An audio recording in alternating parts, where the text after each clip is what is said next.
we got a story right now. Hang on before you do that. This just came out from Disclosed TV. Just in, Twitter has interfered in elections, says Elon Musk. So Elon is saying that Twitter has interfered in elections. Yeah, he kind of threatened to release the internal messages from Twitter from 2020, I guess from multiple sources, essentially telling them to bury the Hunter Biden laptop story. Now, the one thing people forget is you take over as CEO and you have access to all the company's records and all communications.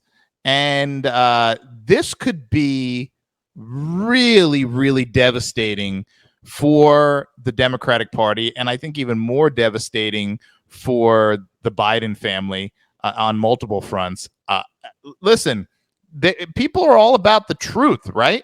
Truth, and let the truth be in, Trump was a liar. Trump can't tell the truth, all this stuff. Okay, well, Elon is going to spread the truth, and I have no problem with it, and neither should any of these people. And this is all in response to the former head of Twitter, Trust and Safety, speaking out and saying it's not safer under Elon. It's just getting worse. And this is Elon's direct response to somebody saying Twitter's shown itself to not be safe for the past 10 years and has lost everyone's trust. Elon says exactly. The obvious reality, as longtime users know, is that Twitter has failed in trust and safety for a long time and has interfered in elections. Twitter 2.0 will be far more effective, transparent, and even-handed. Wow. Remember when Mark Zuckerberg went and spoke to Rogan a couple months ago and admitted to them that the FBI told them to censor things at Facebook, told them there was going to be a Russian op and it's going to involve this, and to censor the Hunter Biden laptop story so that they did it? Like, not only did everybody know this happened before anybody needed to admit it, Zuckerberg admitted that it happened. I can't wait for Elon to shine the light on all the decisions that have been made. And I think I heard from, I think it was Jack Posobiec, who said someone that he knew close to Twitter said that they have a record of basically all the major bannings and everything that have happened since like 2015, all the high profile bannings and shadow bans that have happened and the political reasons behind them, and that it was all orchestrated for political reasons. Like, this is going to get crazy once Elon Musk exposes what's actually going on here. This is so bad. This is, this is the basis of the distrust. Like, when you go out there and you say, I have this, concern about this that the government put out, and I have this, doubt about this. And I'm not talking about conspiracy theories. I'm talking about just like logical doubts, logical questions. And people kind of try to paint you as some kind of like tinfoil hat nut job.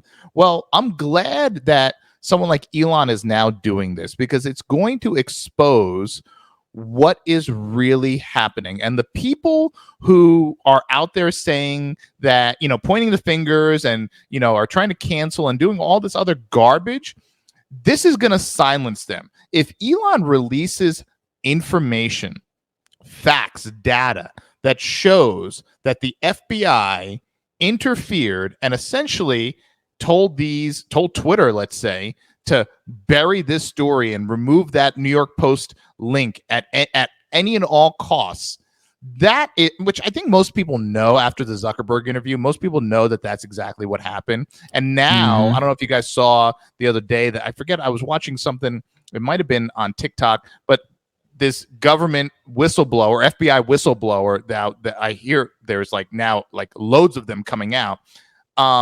They knew that the laptop was authentic the moment they got it. So here's what I find hard to believe. What American with a brain in between their ears is going to believe that the FBI was handed a laptop? This is a keyboard, but let's say a laptop, and somehow the FBI, with the greatest minds and the greatest capacity, was not able to tell if the information on that device was authentic. Who believes that?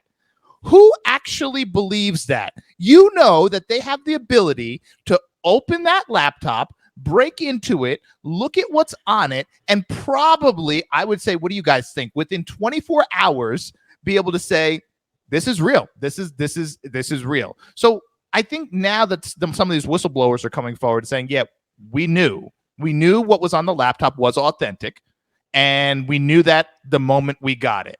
Okay. Well, that completely kills the story of it took us time to realize what was on it, and it took us time to validate, and it took us time to make sure that this wasn't some kind of Russian. They knew it wasn't. So the fact that they went to these platforms and told them, hey, you might hear something about a story and it might be Russian. It was all a lie. It is unbelievable that you have one of the most trusted law enforcement agencies. You know, as someone who worked in law enforcement, this is like insane to see a law enforcement agency essentially going to the largest media platforms in the world and lying to them all for the effort of getting a guy elected.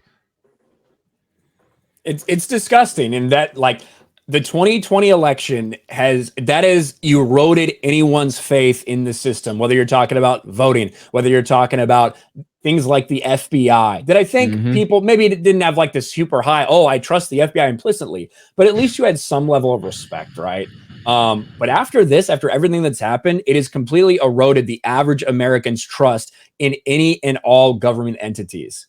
And that is a massive problem going forward in this country with any election, with any investigation, with any subpoena, when they go raid Mar-a-Lago, only to, right after the midterm say, by the way, we didn't find anything. And it was kind of for nothing. It's political machinations behind the scenes, and it's disgusting to most people.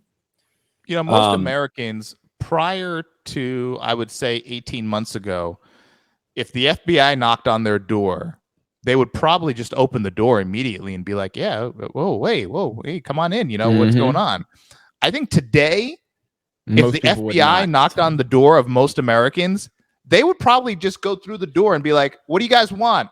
Hold on, let me call my attorney. Hang on, you guys aren't coming in. Like, I think most Americans now would probably act much differently if the FBI knocked on their door today versus 18 months ago, because now there's just a blatant distrust.